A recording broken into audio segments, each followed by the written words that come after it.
I loved the lifestyle there. I was close to the beach and I loved everything about it, but I was getting priced out of the suburbs. So my landlord, when the what do you call it? The land tax came in. When the land tax came in, obviously it affected my landlord because it was their second home or the investment property. They upped my rent by $60 a week, and it was already high. And I was like, I bit back and I was like, hey, come on, that's too big. Yeah. And then they put it down by $30, so it went up by $30. And then all of a sudden I get this notice of sale, like they're going to sell. So we went through this whole process, and I'm still really dirty about this because my partner and I only just met.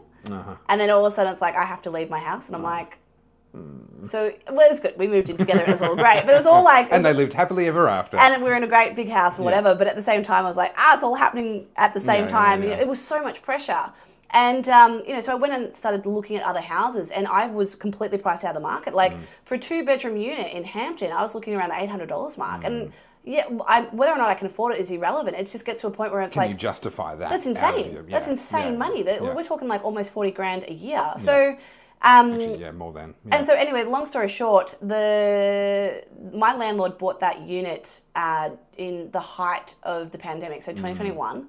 Bought it for a really high price and then couldn't sell it at that. So it got passed in, and then they couldn't sell it. So in the end, they booted me out so that they could up the rent by $130. Okay, so let's talk about perverse incentives, because this is something that Queensland has tried to do and others have tried to do.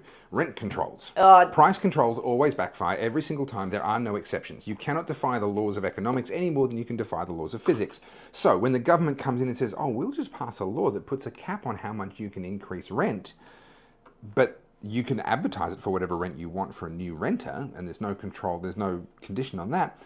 Instantly, you've created an incentive for landlords to do exactly that. I can't raise my rent on you as much as what the market says my place is worth, so I'm going to get rid of you so I can put somebody else in. And now, not only are you paying higher rent somewhere else, but you also have all the costs associated with being forced to move. Yeah, it was real, and to move house, it was $11,000. By the time that was just my share. My partner had his share. So by the time I had paid, rent and bond at the new place, and paid for moving costs, cleaning costs, all the things, it's such an extraordinary cost if you haven't budgeted that was going to happen. And then there's the opportunity cost of the time, the week or so that you lose, packing up the old house, setting up the new house, etc. So it's an incredibly expensive, disruptive. It was.